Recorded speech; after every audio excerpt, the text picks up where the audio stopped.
Okay then, Has-Been Hotel episode 4. So what I've been able to glean from the comments, like very explicitly warning me and like things I've seen around, is that episode 4 is the one that gets like that goes real dark, like that needs like a content warning, and apparently didn't have one originally, which some people got kind of annoyed about. Understandably, because one of the content warnings I've seen said that this episode should have is sexual assault. Now, I it's hard to gauge from reaction online, which has a tendency to dip into hyperbole, how severe the imagery and the content of the episode is actually going to be. Like, just looking at online discourse without really delving into it. So I don't know how heavy this is going to be. But if you're watching Has-Been Hotel for the first time alongside me, which, you know, I don't know why you would, but if you are, just as I am aware now that it's gonna take a turn for the darker, I suppose, in this episode, so should you be.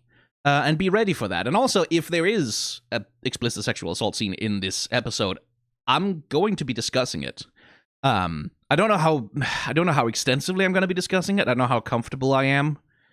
It depends on how the thing actually plays out. But like, content warning not only for the episode, but maybe this discussion will also go into like talking about that whatever thing it is that happens, in some detail. So be ready for that, I suppose. And yeah, welcome to a watch-along. If you haven't been along to one of these before, the way it works is there's a timer in the top left corner that tells you exactly where I am in the episode as I am watching it. You have the episode on your own screen, and you try and sort of keep up with where I am. You have the timer to help you out with that, as well as this freeze frame, which is going to appear whenever I pause the video, which I will do sometimes, because sometimes there's stuff that needs to be talked about over the course of the thing that takes a little bit long. I can't just say that while the rest of the action is happening, because then it's just, I'm talking about something, oh shit, something else I need to talk about comes up. Doesn't work. I have to pause, because I have too many things to say about all of the things I watch. So I'm going to say 3, 2, 1, pause, and then this screen is going to come up, and you can see exactly where I have frozen it. I will sometimes scroll a little bit back and forth to sort of catch whichever thing it is specifically that I want to chat about, and then using the timer in the top left corner, once it's time for me to unpause, you will use that to sync up with me, and I will give you a countdown saying 3, 2, 1, unpause, and then we go on watching the thing together, right? Is that sort of clear enough? I know it's not the ideal way to do reactions, but it is the safest way, at least insofar as it keeps me away from the copyright lawyers. So that's how I'm going to do it, because this channel is my relaxation sort of off the clock time, and I don't want to put a whole ton of work into making the videos any better than they are. Sorry, but you're gonna have to live with this. This is me off the clock, not not on the job. So without further ado, set the timer to 0, and let's get into it. 3, 2, 1, play.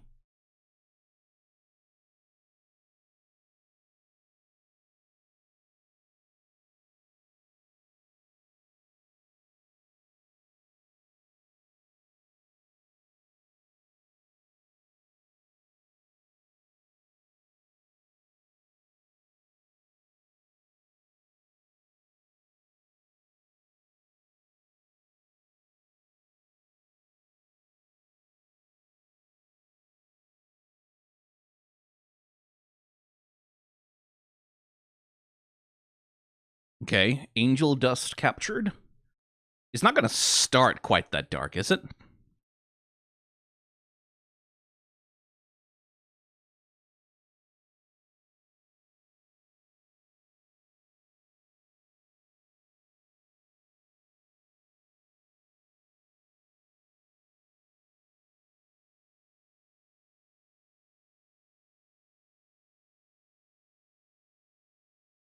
Oh, it's one of his porns. Okay, I see. Yeah, no, yeah, okay.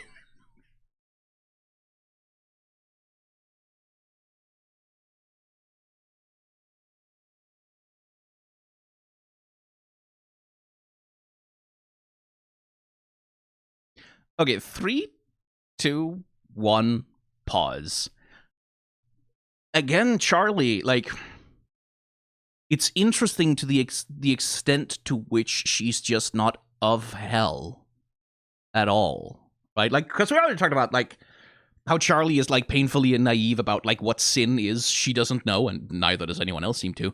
And, like, what morality even is, like, what it takes to be redeemed from a sin. Like, she has this intuitive understanding of it that, like, it requires, like, earnestness and a willingness to do better, right? That she understands, but why taking drugs is sinful is not something she really knows. She just knows that, well, it must be bad, probably. And in the same way, I guess, with sex, it's interesting how squeamish she is, because, like, we saw her, like, not a couple of episodes ago, like, cheerfully dancing down the street and singing, while, like, dead bodies and decapitated corpses were just, like, all around her, burning bodies in the streets, and, like, and she was not fazed by that, because she's grown up in hell her whole life, right? Like, that's just, dead corpse on the ground, that's just another Tuesday, right? Because every day in hell is Tuesday, the worst of all days. And yet, porn apparently is, like, now she gets squeamish. Like, now she's, like, sitting there being like, oh God, I can't watch this, and, like, putting her hand over her mouth like this. Oh, this somehow is taboo. And it's like, where did she get that taboo? Like, where did she get that aversion to sex and sexuality when she doesn't have an aversion to, again, decapitated corpses and burning bodies? I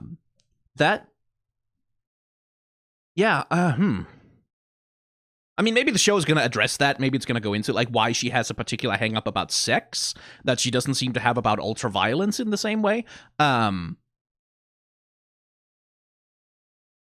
Because, like, the answer to that genuinely might just be it's because that reflects, like, a mainstream American culture, which is also, as I've ranted on about multiple times, extremely comfortable with hyperviolence. Like, oh yeah, like shooting a guy in the head with a gun, that's fun for all ages. That's just a good time. That's like PG-13. Don't worry about it. But if there's a dick, and if there's a female nipple, and someone expresses physical pleasure in, like, the love of another human being, oh God, that's adults only. You can't show that to children. Right, like that particular hypocrisy about, like, what it means for something to be appropriate or inappropriate, and, like, what it means for something to be wholesome versus sinful or taboo or, like, disgusting. Because, like, not to get on my high horse here or anything, but I think it's substantially more disgusting to murder a person than it is to fuck them. Just like, as a general rule, having sex with someone, probably not as bad as murder. Like, sort of in the grand scheme of things, I would say that it's probably more wholesome and normal and, like, ordinary and good with the sex stuff than it is with the murder stuff. Not in the sense that, like, porn should be shown to children or whatever, don't be ridiculous, but in the sense that, like, there's probably a bit of an imbalance in the ways in which we conceptualize the appropriateness of these two things. Like Tumblr, for example, it's, like, still with this, like, female presenting nipples, oh no, but, like, upload a bunch of gameplay from God of War where Kratos tears people in half with his hands. It's fine. That's just video games. Don't worry about it. And, like, that's sort of the way that this stuff is deployed, has a tendency, very intentional tendency, to be deployed, like, specific. Like, this is what we see nowadays, right? With the whole groomer fucking thing that's going around, like, that slur, is this idea that all forms of sexuality and gender expression, especially forms that fall outside of the bounded norms of, like, traditional Christian family values bullshit, like, anything that falls outside of that, well, that's an attempt to, like, morally corrupt anyone who interacts with it or sees it or gets exposed to it, right? Because these prohibitions on sex and sexuality are not rational, they're based on disgust, and they are used to... Anyway, that's a whole rant for another thing. We're talking about Has Been Hotel here. It's like... But, okay. So, content warnings, sexual assault, etc. It's interesting that we're seeing, like, we're beginning with footage of what seems to be a sexual assault, right? Like, this is a consensual non-consent scene, essentially. Like, he's tied to a chair in a room, he's been kidnapped, there's a knife to his throat, and then they do the fucky-wucky. But it's also, oh yes, do me, daddy. Like, he's clearly into it because he's acting in a porn, and this is, in fact, entirely consensual. And I'm wondering if there's going to be a contrast established with that, where we, like, open on a sex act that seems transgressive, but which we understand, because that is how pornography works, is in fact intentionally acted out by consenting performers who know exactly what they're. One hopes so. Like, I don't know what the working conditions are over at Hell's porn studios. Maybe they're not so fucking great, actually. But at least theoretically, this is like two adults having consensual sex in a non-conventional manner. Is that going to be establishing a contrast with what's going to be happening later in the episode? Is that why we're opening on this? Is that the structural intent of the episode? I wonder. I'm kind of bracing myself for whatever it is that's going to happen, because, like, again, like, you can't really gauge how graphic or severe something is by the reaction that it has online, because especially when it comes to stuff like sexual assault, people can have very, very strong reactions to things that, for someone who doesn't have the same trauma, will seem relatively minor, and that's because, you know, the trauma makes that shit so much fucking more fucking triggering and traumatizing. So I don't know, I'm bracing myself for it, though, because people did seem to be kind of like, no, you need to hear the warning before you go into this. But yeah, the takeaways I'm getting here is, like, first of all, Charlie seems to be conspicuously more squeamish about sex than she is about violence and death.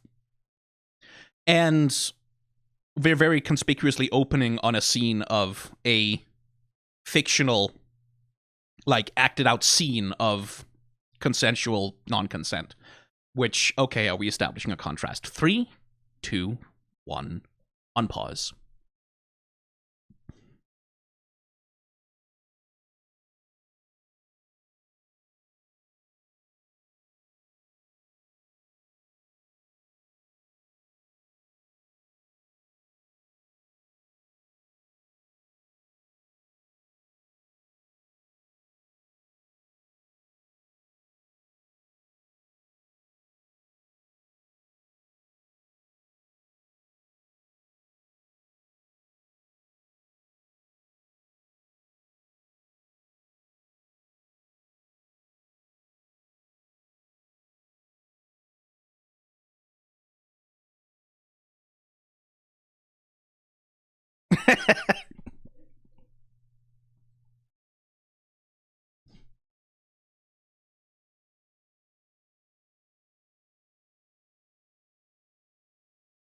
How about your deal, then?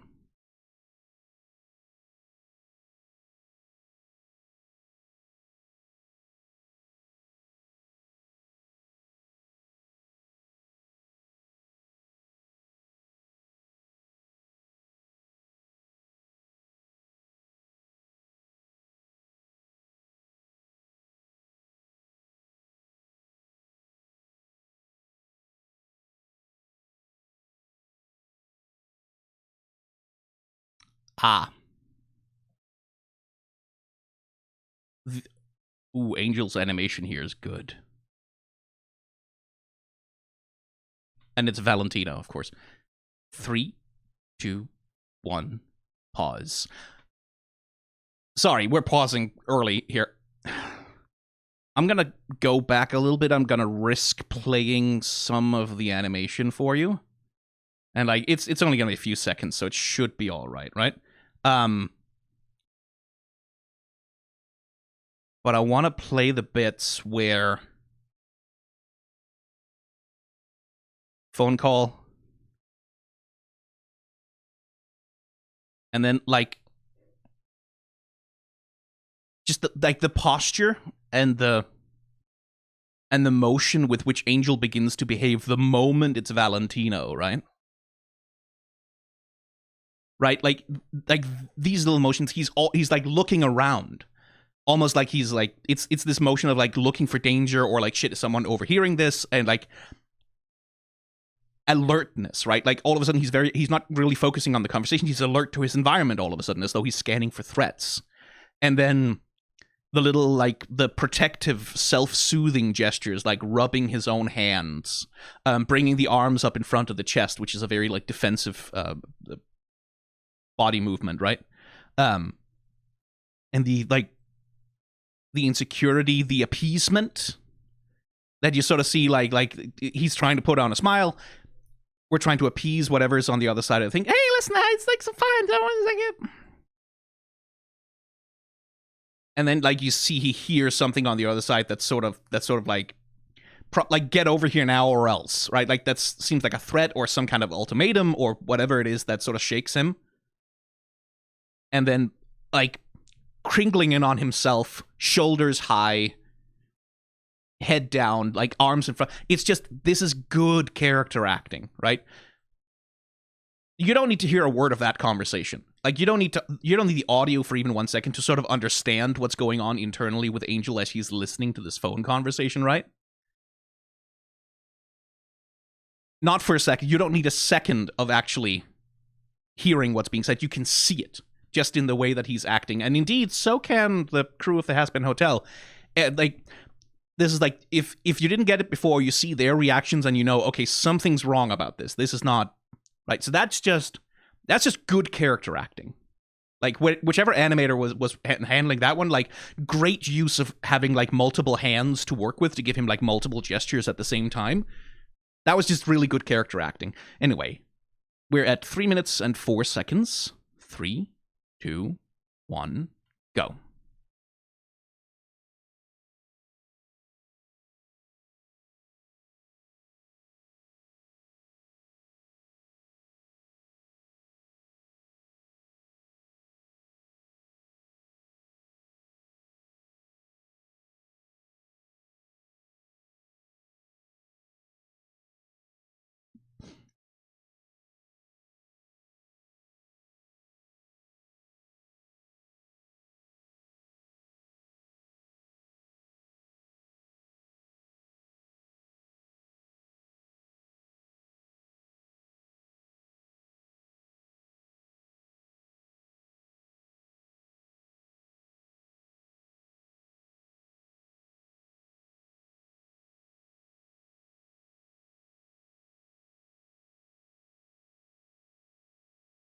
Well,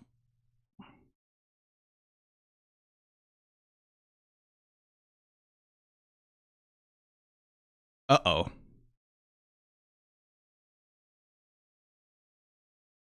Mm-hmm. Hmm.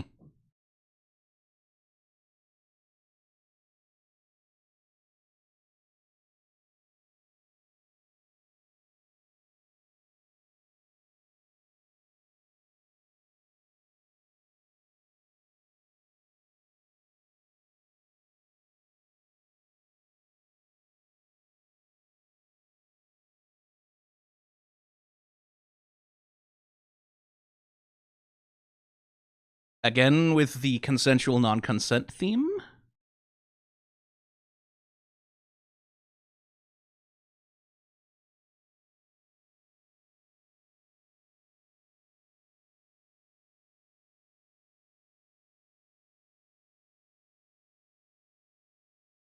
Okay, 3, 2, 1, pause. Okay. I'm trying to...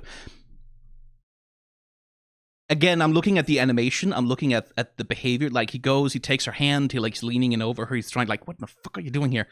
That seems to me like a protective gesture, right? Like, it's... Like, she's the princess of hell. No one's gonna fucking touch her, right? Like, presumably, she is pretty immune from, like, most of what goes on down there because she's the princess of hell, because Lucifer is her father, etc., etc. So, why is Angel so... Like, is he protecting himself because he's scared that her showing up is going to have consequences for him? Or is he trying to protect her? Because that's kind of what it seemed to me at first. But maybe it is self-preservation. Like, maybe it's like, oh my god, if... Like, I'm going to be held responsible for this interruption. Right? Like, he knows that already and he's trying to manage the situation. I wonder. I don't know. 3, 2, 1, on pause.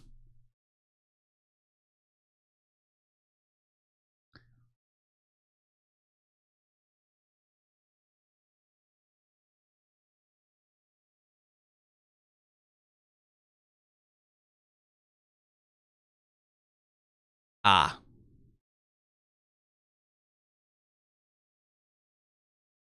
Yeah, no, Angel's fucking terrified. Okay, I see why. I mean, it was clear already, but...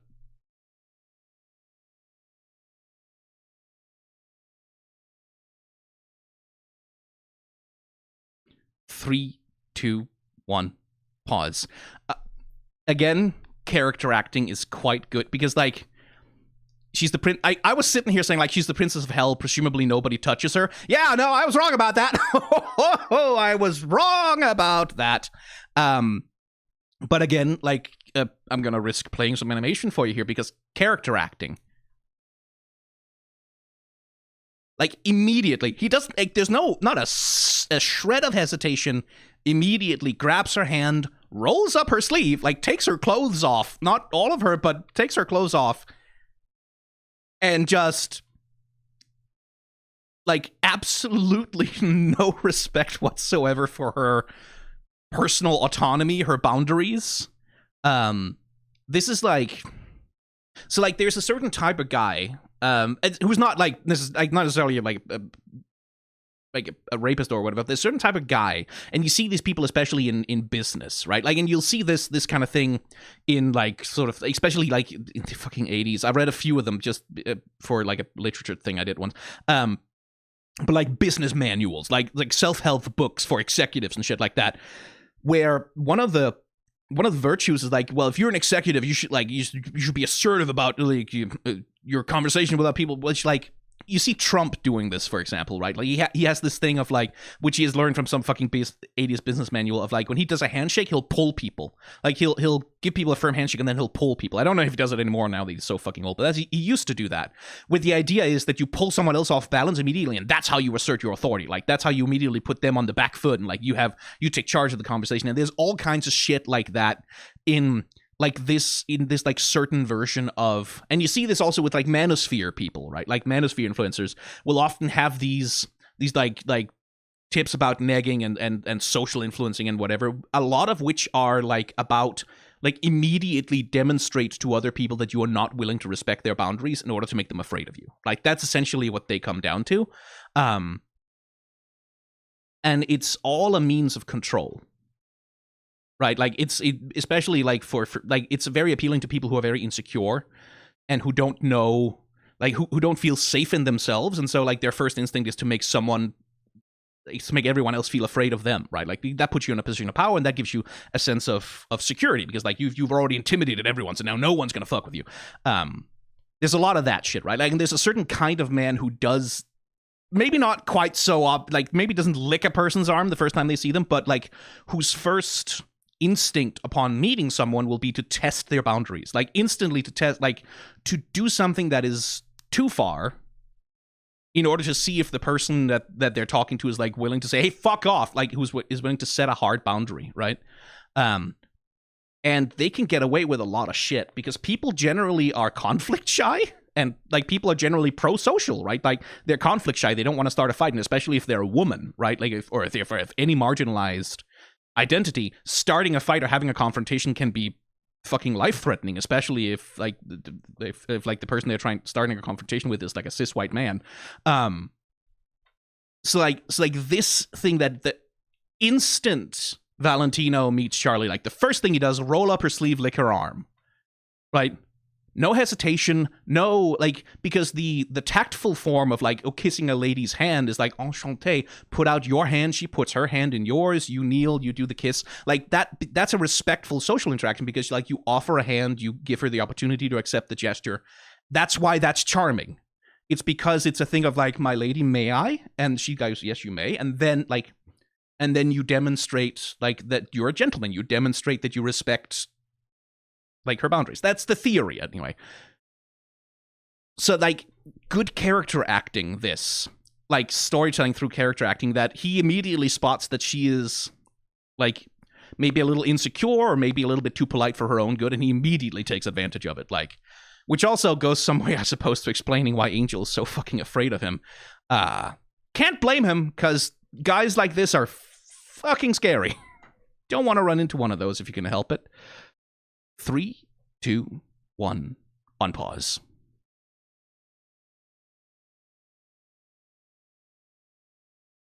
He just, he invades her personal space so much, so immediately. And Charlie seems to react especially strongly to mentions of her father.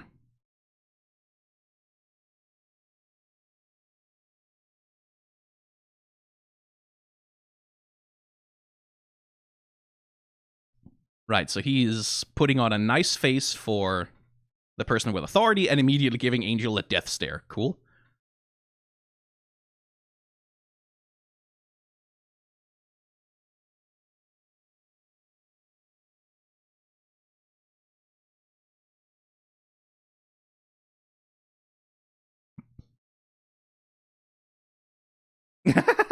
Charlie.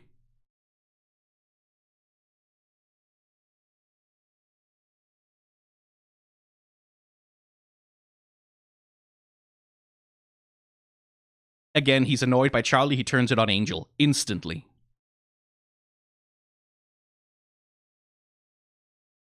Oh boy.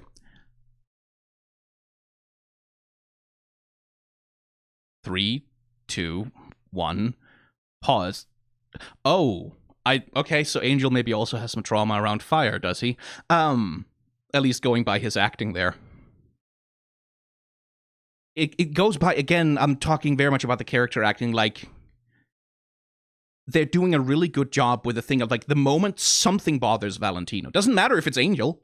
If something bothers Valentino, he turns on Angel, right? Like he turns his head, he death stares Angel. And Angel seems to know that, yeah, I'm getting blamed for this. Like all of everything that happened here, even though it was entirely outside of my control, even though Angel doesn't have a snowball's chance in hell of commanding the Princess of Hell to go anywhere, this is now his responsibility, and he's the one who's going to have to, you know, like take the consequences, as it were, whatever consequences Valentino decides to impose. The character acting, again, is doing a really good job of like just showing visually where Valentino directs his anger. Right? Like the instant something bothers him, turn to Angel. Let Angel know that he's on the hook for this. But towards Charlie, a person who is in a greater position of power over him, like someone who he can't, like who he can't turn his anger on, who you can only sort of humiliate and violate in other ways. Oh, no, of course, princess, no problem. Like putting on the happy. It's like the character acting is going by very fast, but it's really good. Like just showing the relationship between these two characters in those little gestures. Anyway, 3, 2, 1, unpause.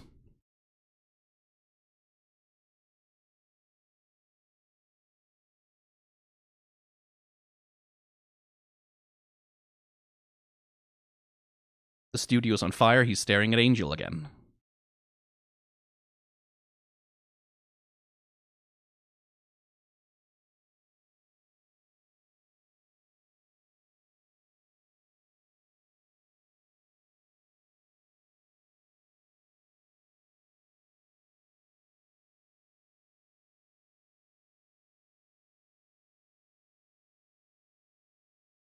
Okay, yeah, okay, right. So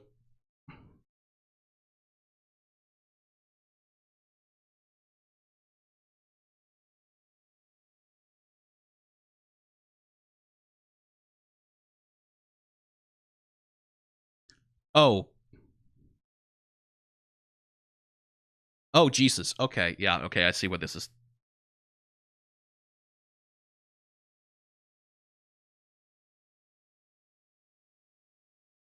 Anthony?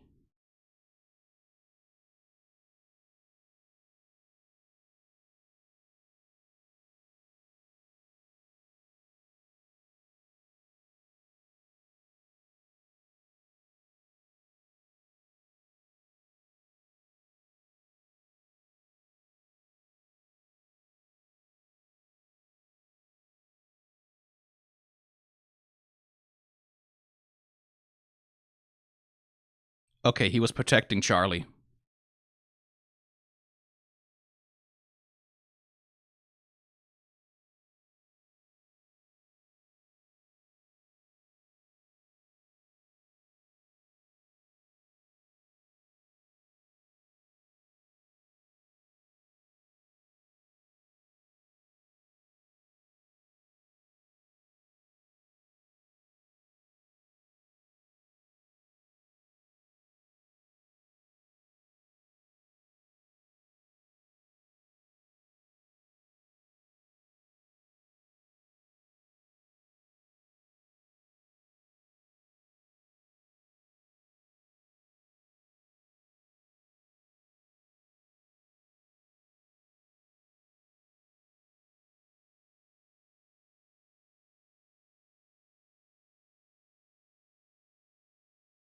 Yeah, okay. 3, 2, 1, pause. So, I'm not going to play any animation from that scene, because I don't want to rewatch it either right now. There is a specific balance you have to hit when you're depicting that kind of abuse. It's a very difficult balance to land. I'm not going to sit here and speak on behalf of anyone who's actually survived that kind of abuse and make judgments about whether Hazbin Hotel does a good or bad job. That's really not for me to say. For me, at least, it hit the point, like, this was horrifying. From start to finish, that was just, oh, okay, like, no, this is not, we're not playing for comedy. Like, no part of this was played for comedy. No part of this was played to be funny or sexy, which is that's the pitfall that sexual violence, as it gets depicted, often falls into, is that it fucks up its framing and presentation such that the imagery could be confused for something that's sexual. And that's Poe's law, right? Like, you can't avoid people sort of taking imagery of sexual violence out of context and sexualizing it, and like finding it hot because, like, it as a fantasy, it sort of comports with, like, that's not something you can really control as a creator, but you can control the specific framing that you do within the context of the media that you're producing, right? Like, whether does the actual thing itself frame this as desirable in some way, or like as sexualized or as erotic in some, and it like, there was the thing, like, there's like, he ties him up, he puts chains around his neck, and at no point does any of it feel kinky, right? It really doesn't. Like, none of it feels in any way kinky. It just feels that it's just abuse, right? It's just him reinforcing his control over Angel Dust. And he did what people in abusive relationships often do, is like, they try to exactly what Angel Dust did, right? Like, he wants Charlie to get the fuck out of here because he's terrified what Valentino will do to her. Which is that was the thing I was wondering at the start. Like, is he protecting himself or is he trying to protect Charlie? And clearly he's trying to protect Charlie. Right? He's also scared for himself, but that clarified to me completely that he was, in that scene, he wasn't even trying to defend himself that much. He was trying to get Charlie out of there. And so when he comes out and, like, Valentino has terrified him, he yells at Charlie. He defends Valentino, first of all, from someone who could probably take him. Right?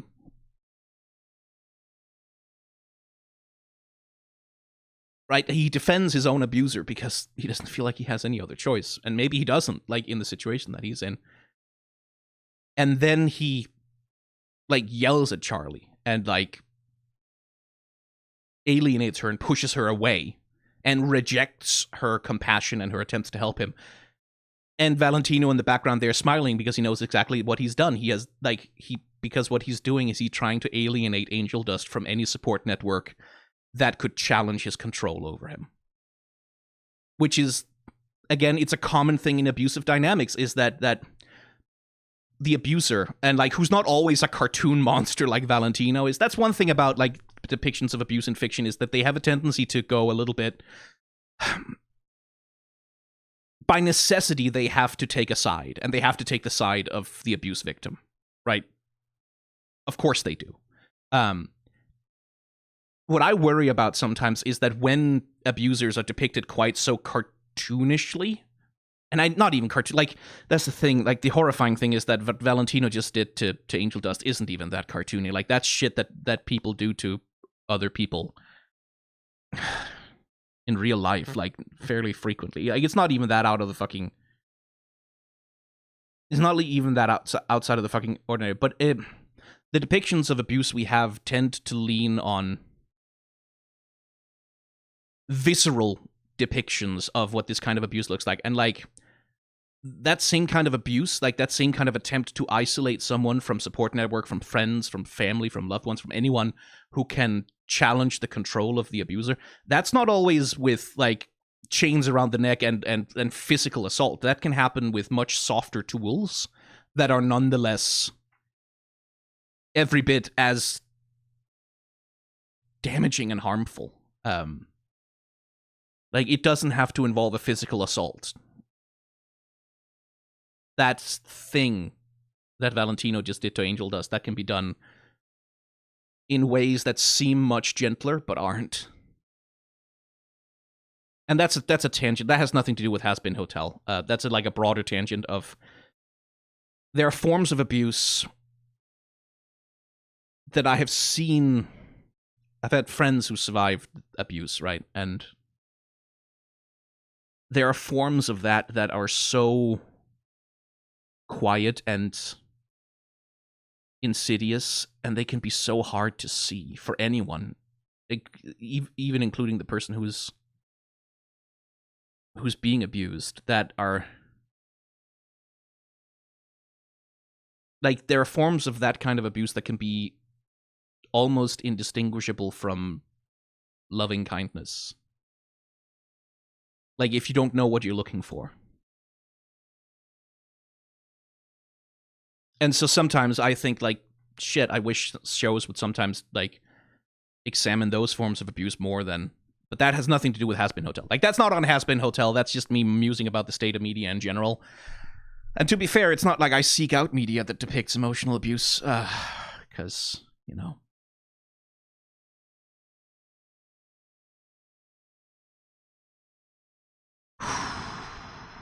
Yeah, I'm just going to take a second here.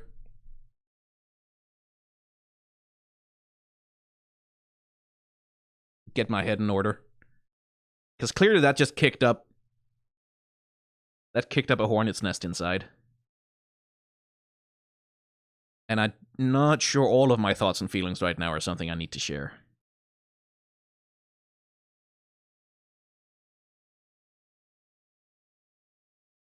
Again, props to the character animators who animated that scene. That can't have been easy.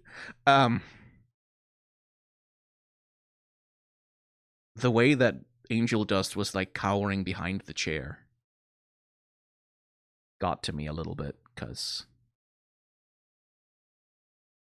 that was so much just, I need something, anything between me and him. Right? It's an act of... That's such an act of instinctive desperation.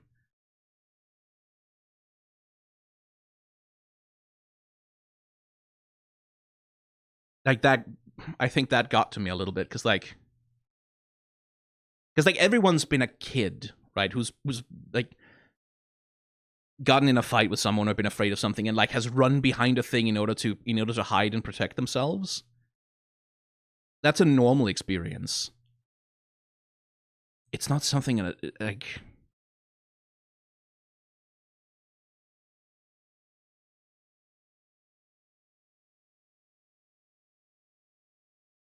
Yeah, it's just... Yeah, no, okay. The content warning was warranted. The content warning was warranted. I'm glad I knew beforehand, because this would probably have... this would probably have knocked me a little bit on my ass if I hadn't been at least a little bit ready for it.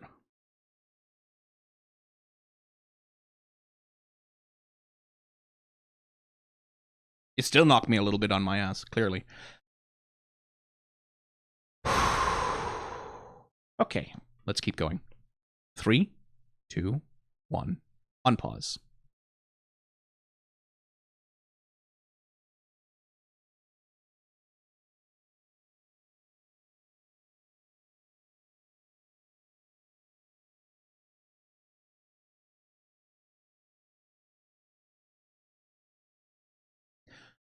Oh, I see. Okay.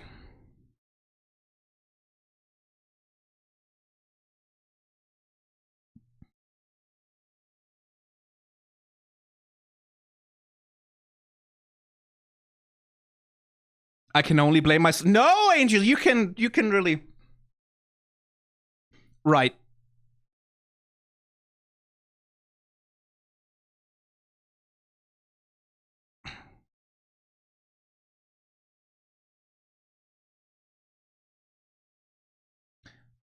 That's why we started. That's why we started with the porn, I see.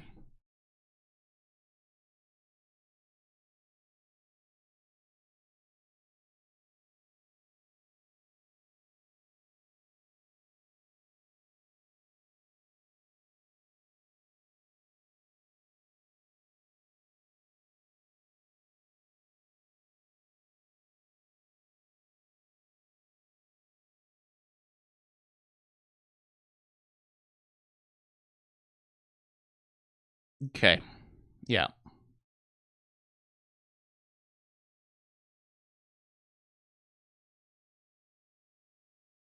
So that's why we started with the porn. Like, there is a contrast being drawn, but it's specifically... So Angel Dust is fully blaming himself for all of this, because of course he is.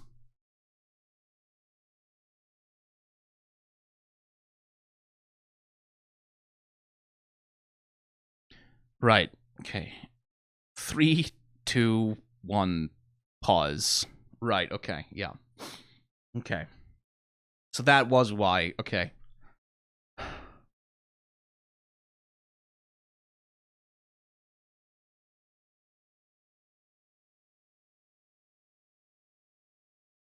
Yeah, okay, so, Yeah, I'm parsing my way through the...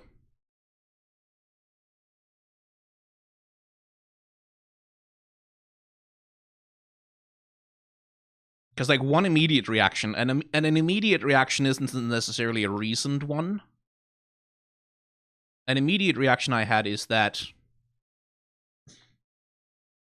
the music video there, again, talking about the acting of Angel as a character,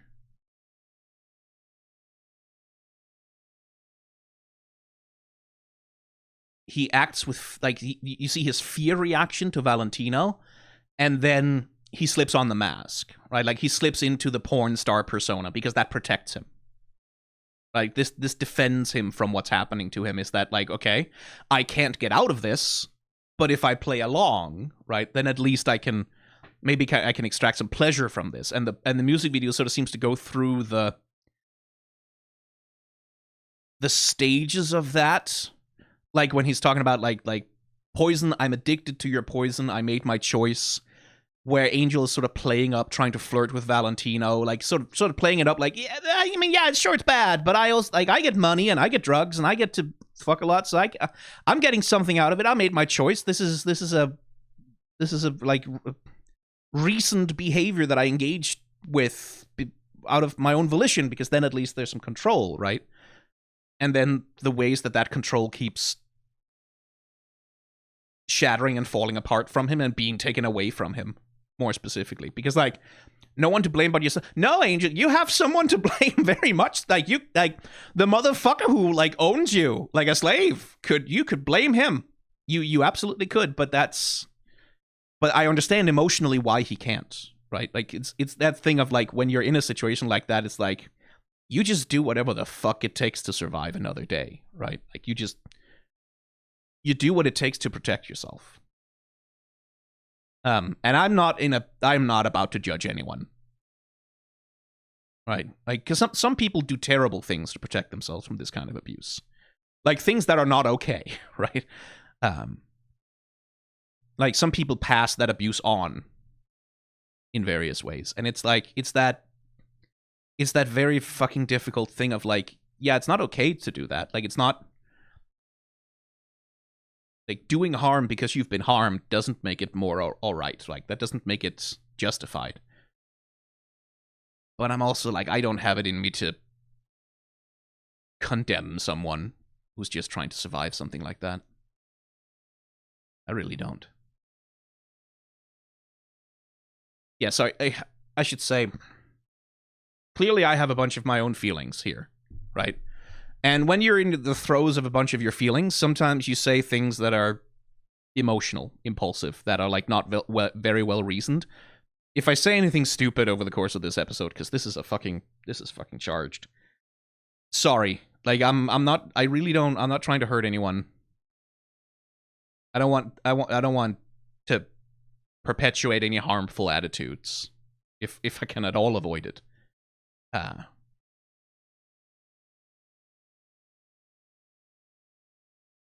But, you know, something stupid might fall out of my mouth. Who knows? I don't know. Something insensitive. Which, you know, I'm not abdicating responsibility for that. I'm just saying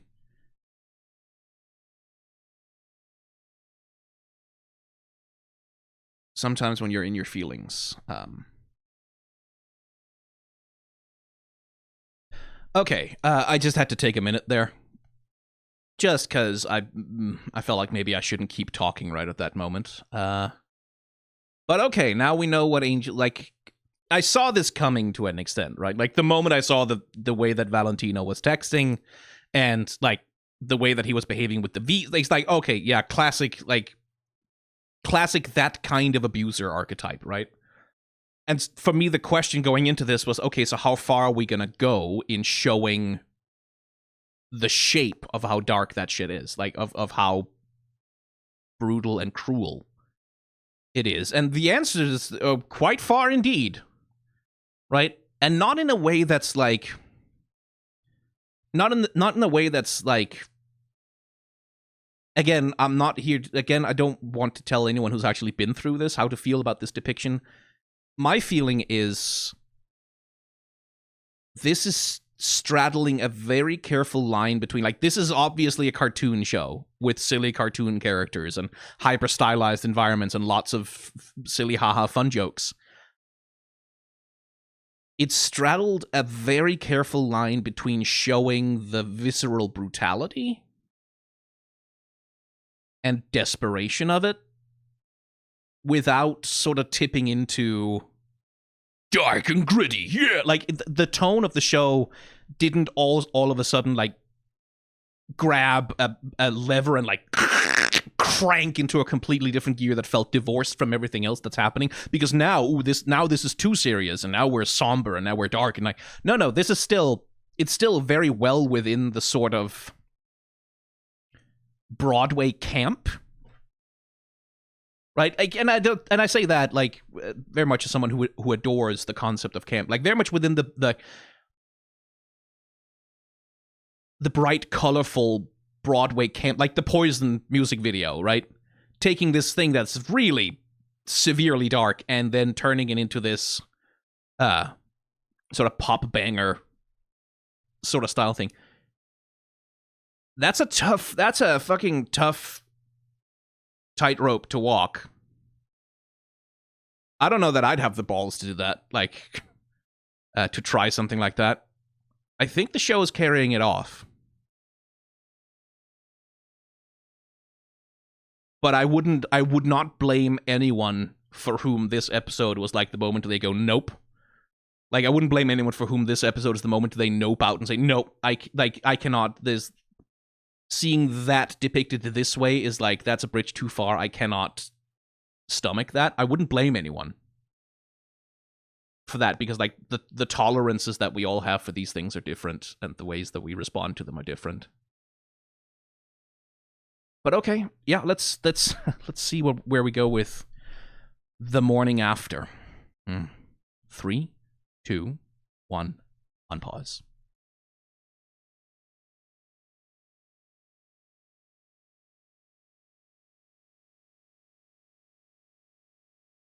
Mask on.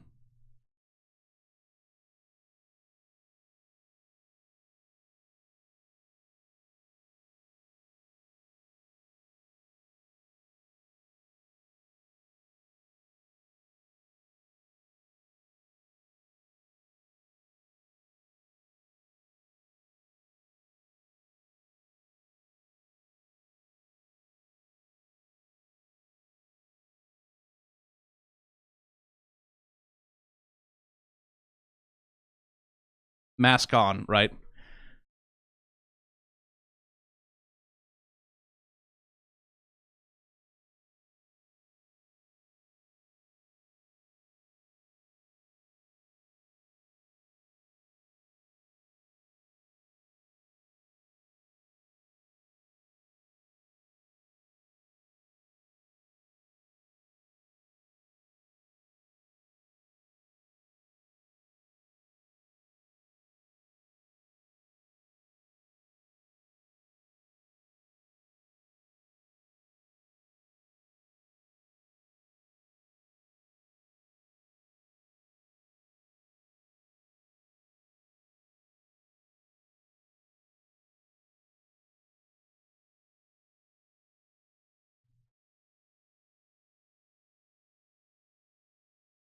Yeah, okay.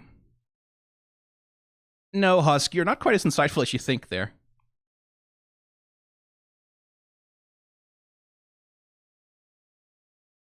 So, 3, 2, 1, pause. So the interaction with Husk, Angel came onto him so strongly that Husk was like revolted by it, that it like, you can see that actually like made him go, shit, like fuck, get away from me, right? Like that actually upset him. The way an Angel, like Angel invaded his personal space, right? Like it began touching him, began like sort of rubbing up against him, which is like, fuck, man. Because like, we just saw a scene of someone else sort of using the violation of someone else's personal space to assert control, right?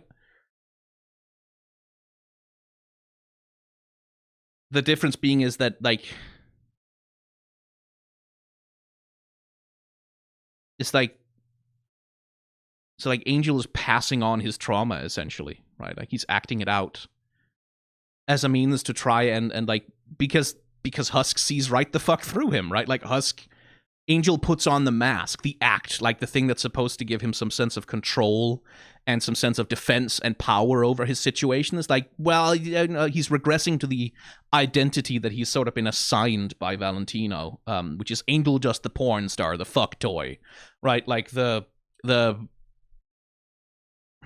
know, the party boy who does all the drugs and drinks all the alcohol and fucks all the people and who doesn't have any wants or needs and who's just available for sexual consumption by anyone and everyone around him. And he tries that on Husk, and Husk just, like, in part as a means to sort of assert power in the conversation, right? Like to assert, there's nothing wrong with me, I'm fine, you don't see shit through me because I am so fucking hot and I'm so fucking cool, and there's nothing wrong with me, and you, like, I'm totally okay, and I don't have a problem, you have a problem, fuck you. And then, like, when it doesn't work, when Husk, like, actively rejects him for doing the act that he's putting on to protect himself, he gets very hurt and angry. Because, like, then what the fuck is he supposed to do, right? He can't be his authentic self because then Valentino will abuse him. And if he's his inauthentic self, then, like, everyone else rejects him. So what the fuck is he supposed to do? So of course he gets angry and upset and, like, and sad and despondent. Of course he does. And yet his behavior is not okay, right? It's understandable. It's comprehensible, right? Like, you understand why he's doing it. And it's not okay. Because, like, he's using one of Valentino, like, he's using Valentino's tools, right? To assert control, to assert dominance over other people. And that's bad to do. And clearly Angel knows it because it seemed to hurt him too to do it. Like, you saw that wind-up he did, right? Like, when he put on the porn star mask, he did that, pulled the hair back, like, sort of, like, you could see he didn't want to go in there, but he went in there because he felt like he had to. And then he put on the porn star persona, and then, you know. Yeah, no, I mean, there's a stark not, I wouldn't say realism necessarily, because that's not what this show is, but there's a stark emotional reality to what's going on there. And I guess we're going to get to see more of Husk now and what the hell his whole deal is, because so far he's mostly just been a misanthrope who's present. But, like, we get that little bit of like, that little bit of self-insight from him, right? Like you can't, like, there's no amount of drugs or alcohol that'll help you find answers to your problems. I know, I've been looking a long time, right? So, okay, so clearly he's also got some shit going on. And what I'm wondering is that sort of implies to me that Husk might be Angel Dust's best friend here. Because what Angel Dust needs, a lot more than he probably needs Charlie, sort of stumbling into his business is probably someone who knows what the fuck it's like to be so far down.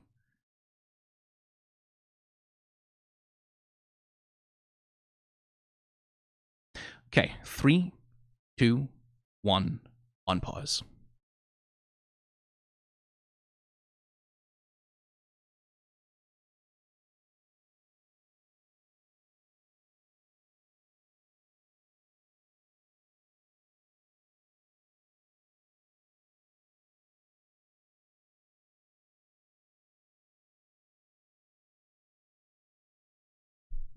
That is probably quite wise from Charlie.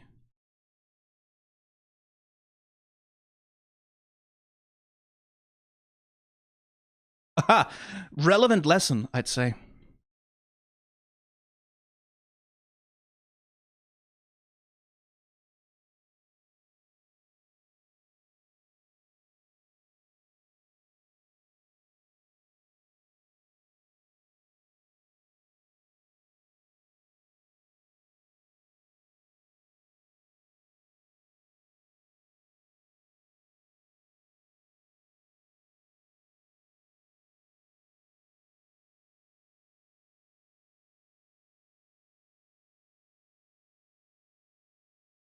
Oh, okay, we're gonna go with...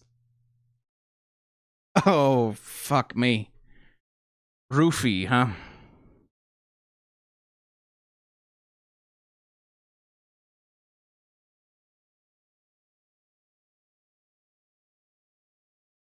Gambling powers, cool.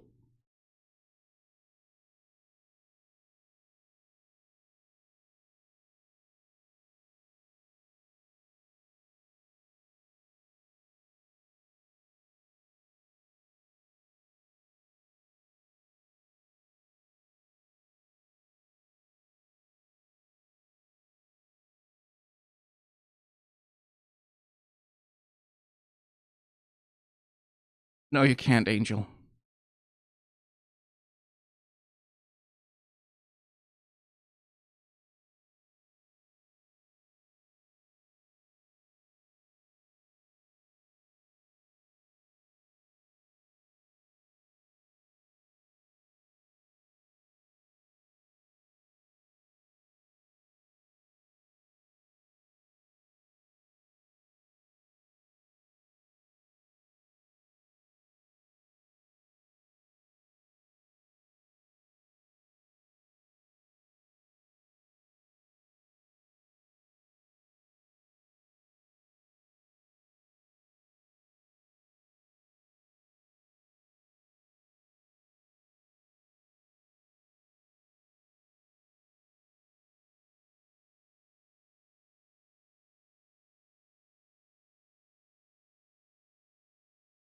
Yeah.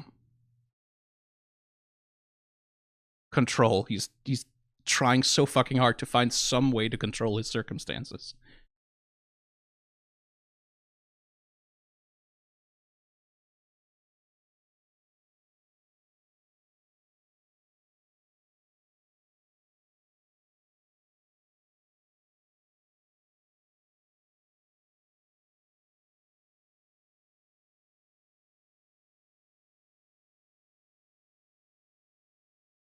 Oh, Alastor.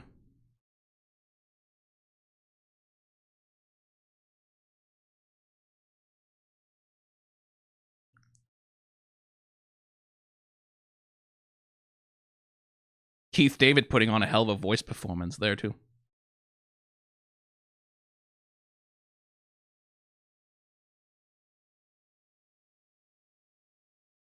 Right, he's disrupting the reflection because he's disrupting the self-image.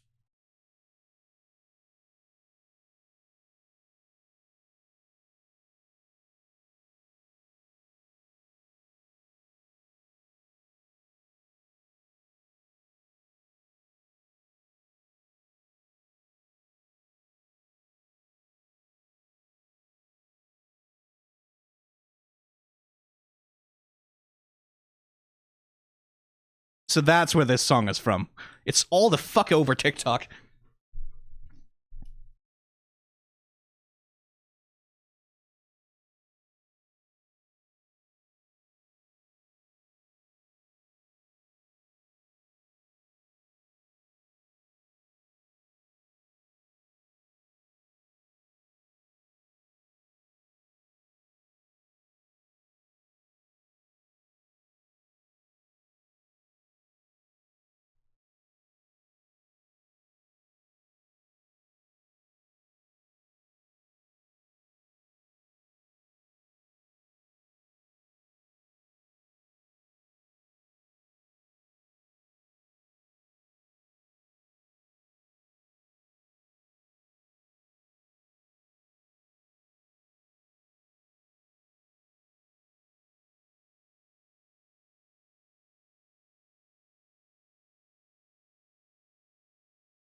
Harmonies.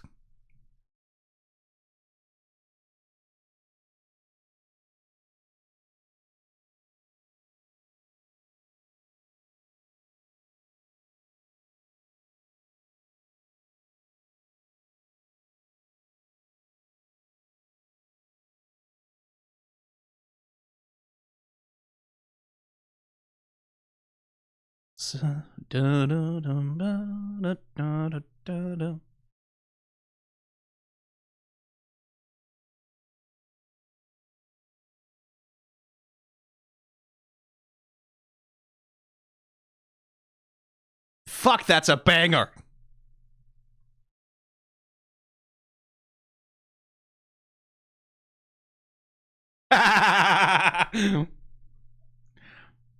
Okay, 3, 2, 1, pause. Okay, right. See, yeah, because that is fucking important for Angel Dust right now, right? Not to have a goody two shoes like Charlie, like running in, sort of going, "Oh, you're perfect, you're fine, everything's good about you, I'll fix everything." But someone who's like, "Yeah, no, like, buddy, you're fucked up. You do some fucked up things, and welcome to the club." Right? You're deep in the shit. It reminds me of this is an anecdote that goes around, right? Like you'll hear it turn up in shows, but it's the anecdote of the man who's walking down the street and falls down a hole, right? And a doctor walks by, and the man calls up and says, "Hey, doctor, I'm down in this hole. Can you help me out?" And the doctor writes out a prescription, throws it down in the hole, and moves on. Then next, a priest walks by, and the guy shouts, "Father, I'm down here in this hole. Can you help me out?" And the priest writes out a prayer, throws it down the hole, moves on. Then a friend comes by, and our guy in the hole calls out, "Hey, Mike, I'm down here in this hole. Can you help me out?" And Mike jumps down into the hole. And our guy says, "What are you, fucking stupid? Now we're both stuck down here in the hole." And Mike puts an arm on his shoulder and says, "Yeah, but I've been down here before, and I know the way out." Right? Like, sometimes when you're deep in the shit, what you need is just someone to be there in the shit with you, you know? Like, that can be where it starts. Like, again, because the thing we talked about, Valentino tries to get Angel isolated so that he has no one, so that he feels utterly alone in his experience and in his misery. That there's no one he can turn to, that there's no one who can help him, that there's no one who wants to help him, who would help him, who would ever sympathize with a loser just like him. So, like, Husk sort of, like, relating and empathizing with it, even clearly in spite of his own instincts, like, in spite of his own self-loathing. That's a good call in terms of what Angel Dust needs to sort of help him out. One thing, by the way, character design. This is something I meant to bring up earlier, but it's sort of other stuff happened, and it sort of slipped from my mind. The gold tooth that Angel has.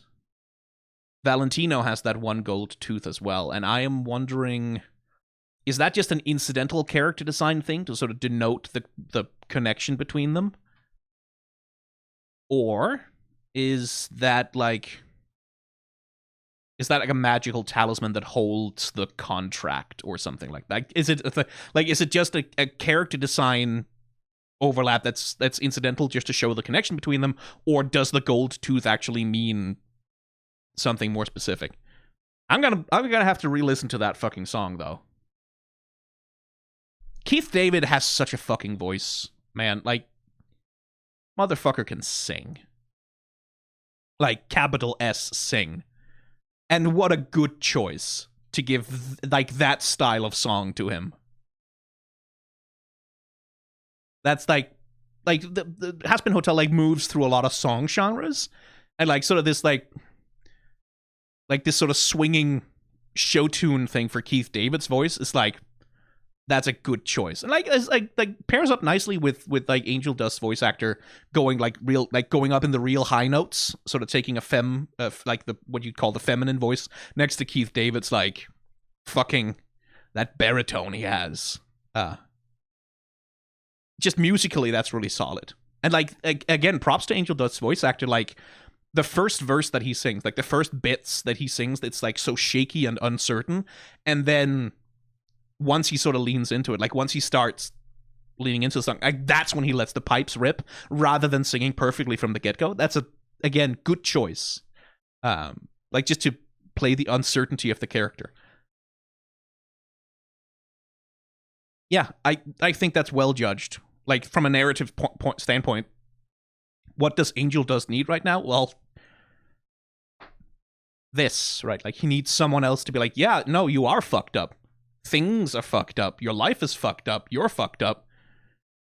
Right? Like, you're a bit of a fucking loser. Like, but it's fine. It's okay. Like, yeah, you fucked up. That's okay. You've made mistakes. You've made bad choices. You've alienated people. You've turned your anger the wrong way. Yep. You've done those things, and yet, like, that's something that can be recovered from, right? Like, that's not a doom upon your soul, right? That there is a way to recover from doing those things, from being those things, and that you don't have to be alone in it forever. That's the other thing. Like, isolation and loneliness, those are the killers. Like, those are the things that will kill you. Well, like, that was a good fucking song. Anyway, 3, 2, 1, unpause. Fortunately, those guys can't aim for shit.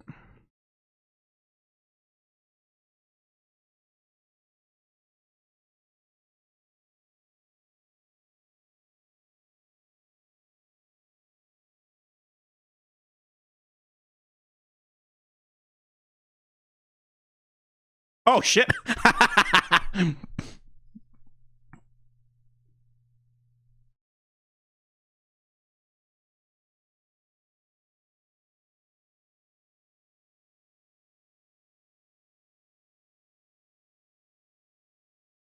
He still has the black eye, too.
Okay, then.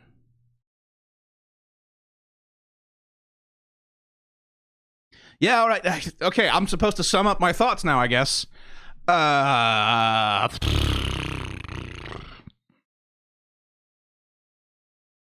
no, like, it didn't. It got to me. Like, I don't think there's much more of a compliment you can give art, sort of in general, broadly speaking, than, yeah, it got to me. Right? It poked through my cynicism and my defenses and got to me. And that's about the best you can hope for any art that you make. Like, it's not always, like, art can get to you in some very bad ways also, I should say. But, you know, that's, like, that is art living up to its purpose.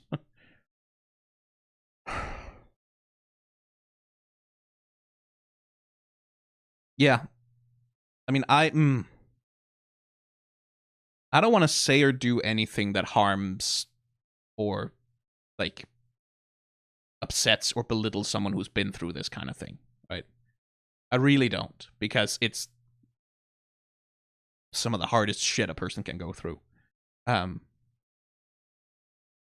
like, I hope I have not been insensitive with my discussion. It's a if I had time to sit down and, like, write a script and you know, do research and shit, you know, I'd probably be more careful than I can be when it's a reaction. I guess the thing I'll say is that emotionally it felt real. Again, not realistic in the sense of like, oh, this is just like real life kind of thing, but it emotionally felt real in that Angel Dust's actions and his behavior felt like it came from a place of observance, from a place of understanding and empathy for people who are victims of this kind of thing. Not just in the sense of like the way that sometimes victims get infantilized, right? Like there is this tendency of like, oh, you're a victim of abuse, oh, you poor thing, like we need to like pick you up like a little puppy and save you, and that's not always very helpful because, you know, that's not really respecting the autonomy and agency of the person. And like the reality is that victims of abuse are rarely pure, if ever. And they're rarely perfect because like being the victim of abuse, it propagates into your behavior, it propagates into how you treat people, how you treat yourself. And it's like, so I think one thing I liked is that it made sure to depict very specifically that Angel Dust is being self-destructive on purpose. Like he's making decisions, he's making choices. Right? Choices that you understand why he's making them, but it's like it's still him, right? Like that's the thing about the song "Loser," right? It's like it's not, oh, you poor innocent lamb, you poor thing, you were taken in by a cad and a rake and a scoundrel, and like nothing that has happened, nothing that reflects in any way upon you. Like yeah, it like no, it's you're a loser, baby. You're a fucked up, cocksucking, you know, piece of trash, and yeah, like maybe you're not alone in being that. Maybe that's a normal thing to be given what's happened to you. And like rather than being in this thing of like, because it does feel like I would say that Charlie's reaction to Angel Dust talking about himself like that, like saying these things of like, yeah, I'm a loser, I'm a fucked up, I'm self-destructive, and like I hate everything, would be no, but you're so nice, and like instead of validating the feeling and like validating the lived emotional reality of being in that state, of knowing yourself well enough to know that like, yeah, you know, this has fucked me up, to sort of be told like, no, everything's fine, like that can feel like gaslighting, you know, and it can certainly feel like not being seen. So like I think it's well judged. I think so, and I may be wrong, I should say. To have Husk be there to be like, yep, shit's fucked, you're fucked, everything's fucked. Like, let's be fucked up together. That can be very powerful. For someone who's fucked up. To have someone who's just willing to be fucked up with them. Again, not saying that that's necessarily always like the healthiest thing in the world, but it can matter a lot. It can make a big difference. The question now, I suppose, is like, is next episode back to funny haha shenanigans? Like, the next interaction between Angel Dust and Valentino is what I'm going to be looking out for, is how the show handles, like, because now it has broached it, right? Like, now it had, like, the implication was there before that Angel Dust and Valentino had, like, a dark thing. Like, the implication was there. It was coded that way. You can go to, okay, yeah, like, that seems to be the dynamic. Now it has torn off the Band-Aid, right? Like, it's not coded, it's not implied, it's there. Textually on screen. And so how do they handle that going forward? Because this is episode 4, right? So presumably there's going to be more interactions between Angel Dust and Valentino, and one hopes, that at some point during the show, maybe not in the first season, but like at some point during the show, it's going to be set up for, like, Angel's character arc will be him gaining enough self-esteem and support and ability to accept support and help from other people that, like, some form of resistance is able to be mounted against the hold that Valentino has over him. Because that's the soul contract, right? Like, in literal terms, it's Valentino owns Angel Dust's soul, right? Like, that's what's happening in literal terms within the story. Thematically within the story, the soul contract represents, like, the grip that Valentino has on Angel Dust, like, emotionally, socially, physically. Right? Like, it's as a metaphor, it stands in for those aspects of an abusive relationship dynamic, like the control, the power that an abuser can have over their victims. So what I'm going to be looking out for, like, in terms of how well this show handles that, again, insofar as I have any right to judge that, which you know, it's going to be the next interaction between Angel Dust and Valentino. Like, how is he handled going forward? How is his interactions with Angel Dust handled? Because if we're just going back to funny haha slapstick comedy, then I might be a bit disappointed. But I guess we'll see about that. Yeah, I don't have a review for this episode. Again, first of all, because it's going to take me a while to sort of fully... I'm probably going to have to watch it one more time or twice to sort of fully start to process beyond the surface level. But it was affecting. As you can tell from my from my many long silences, which are a little bit out of character for me, it gave me something to process. Banger fucking song, though. I'm gonna have to buy the soundtrack for the show. I haven't actually... Let's talk about this as we close out. The songs of the show. I hadn't really been impressed with any of the songs that much so far. Like, they were fine. Like, nothing wrong with them. Like, they weren't bad in any way. It's just none of them sort of really, like, had that... None of them felt like they hooked me. But... You're a loser, baby, a loser, da-da-da-da-da-da, da-da-da-da-da-da, ba-da-da-da-da-da. Like, that's a good hook.